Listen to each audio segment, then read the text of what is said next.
Isso. Alvejado. E aí teve o Embraer lá que foi alvejado, que na hora que saiu, todo mundo ainda, pô, foi um acidente, foi bird strike. Que é? Que é um impacto com pássaro, né? E aí o avião caiu. Vamos contar a história dele um pouquinho também. Mas aí ele caiu, né? Tentou pousar e destruiu metade do avião. 32 pessoas se salvaram naquele avião. E aí quando apareceram as imagens, que normalmente eu não falo sobre acidente, quando eles acontecem até tem um relatório. Claro. Eu posso falar fatos, mas eu não especulo sobre causas. Mas quando apareceu imagem de vídeo, mostrando a cauda do avião, tem a cauda do avião aí do... Quando mostrou a cauda toda perfurada, eu falei, é isso. O pica-pau, né, que ficou bicando isso daí. Depois ele vai mostrar essa imagem. Pô, a gente teve bastante coisa. Então, o que caiu em Gramado, o Ubatuba, esse que foi alvejado e o que bateu no muro, né? O que bateu no muro. Isso tudo no mês de dezembro. Só Então, o Ubatuba que foi agora, né? Aconteceu muita coisa no mês de dezembro, aí as pessoas ficaram... E a gente teve também, olha lá. Olha. Isso aí é o estabilizador horizontal. E esses furos causam... Então, o que eu acho que aconteceu, esse não saiu ainda o relatório, né? O que eu acho, o que está sendo falado. Porque o relatório, por exemplo, as caixas pretas desse avião vieram aqui para o Brasil. Foi o CENIPA quem decodificou elas e manda os áudios e os dados todos decodificados lá de volta para o Cazaquistão. Sim. Então eles que vão fazer o relatório. Mas eles já sabem, mas o avião não é do Cazaquistão. O avião é do Azerbaijão. Ele decolou de Azerbaijão e ia pousar na Chechênia. Tá. E aí, naquele dia na Chechênia, tava com muita interferência de GPS.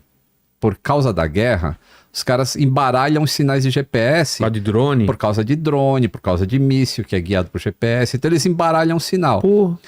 E esse avião, isso eu tô falando, são reportes não oficiais, mas de perfis oficiais no Twitter que conversam com o pessoal da Chechênia, e conversam com o pessoal do Cazaquistão e tudo mais.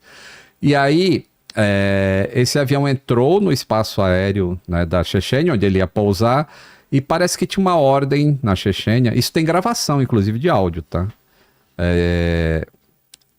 Quando eles entram na Chechênia, que vão pousar, os caras identificam o alvo. Eles têm bateria antiaérea. Sim. E eles tinham informação de que eles seriam atacados por drones. Caramba. Da Ucrânia. Mas não apareceu nenhum drone, mas apareceu esse alvo. E o sistema deveria identificar que esse alvo é um avião civil e não um drone. Mas não identificou. E aí o cara, não sei se eles não viram velocidade, não sei se eles não viram tamanho, né? Não sei o que era, mas aí o cara viu aquele negócio e chamou a chefia dele, pedindo autorização para, né, ó, tem um alvo aqui, e os caras deram autorização e foi disparado. Cara. Aí dispararam dois, acho que esqueci o nome, Bansir, sei lá o nome dos mísseis russos lá, foram disparados. E aí, esse tipo de míssil é semelhante àqueles... Né? Não é o de Israel, é o que um avião da Malásia foi derrubado em 2014, na Ucrânia. Foi disparado de um míssil russo no território da Ucrânia e atingiu esse 777 da Malásia. Esse míssil ele não explode em contato. Ele, quando chega perto... ele explode, estilhaça e joga um monte de estilhaço em direção ao alvo. Né, de acertar. Para ter mais chance de derrubar. E é isso que a gente vê ali, esses furos, que são estilhaços desse tipo de bateria antiaérea. Me parece que é o mesmo que Israel usa lá também, quando tá vindo o antimíssil lá. O Iron Dome? Tem um outro que é mais avançado, mas o Iron Dome, se eu não me engano, era assim. Mas olha só, cara. E o Putin? O Putin assumiu a culpa? Então, o Putin veio pra televisão e pediu desculpas, mas não assumiu a culpa. Eu não sei como é que você pede desculpa sem assumir culpa. Desculpa pelo que alguém fez. Vamos investigar o que aconteceu. E aí... Mas, né, eu falei que a gente vai falar nesse programa muita coisa pra quem tem medo de voar. Você pega um avião que ele foi atingido... detalhe, né? Ele foi atingido... E aí o cara pediu emergência para pouso e foi negado. Ah, é? Na Chechênia. Aí ele tentou uma outra cidade, que estava a uns 50 quilômetros, também foi negado o pouso. Aí ele tinha duas opções. Ou ele voltava para o lugar de onde ele E saiu. foi negado, você sabe por quê?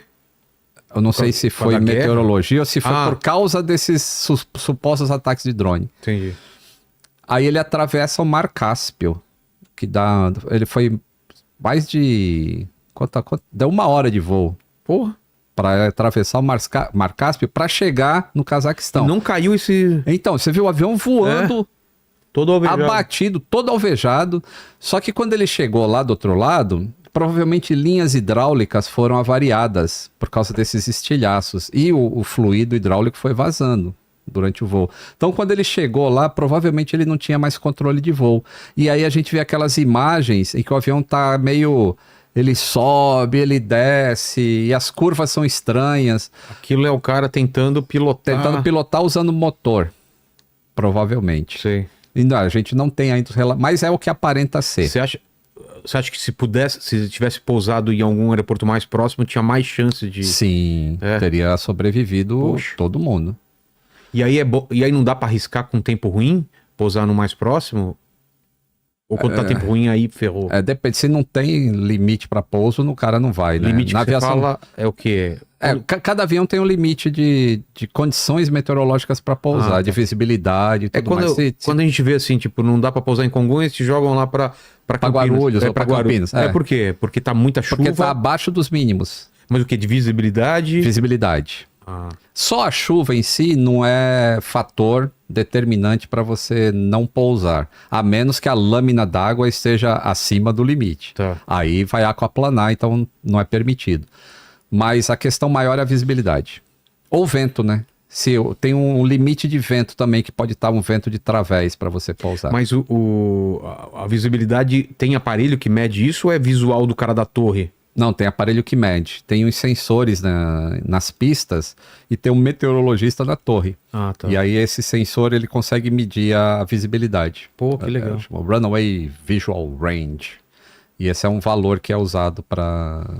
Esse acidente aí não dá nem pra gente contar pro pessoal ter medo, porque, pô, se você foi alvejado também, né, pô, aí não tem... se você for alvejado no seu carro, não é um acidente de trânsito. Né? É uma outra coisa. É um assassinato, no caso. Outra coisa.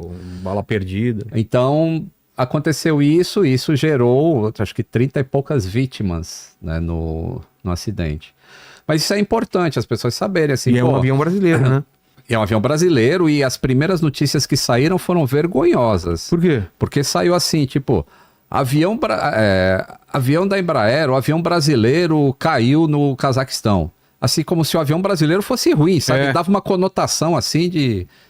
Porra, mas é um dos melhores aviões do mundo, esses Embraers aí, esses E-Jets. Qual é o tamanho dele? Esse é o E190.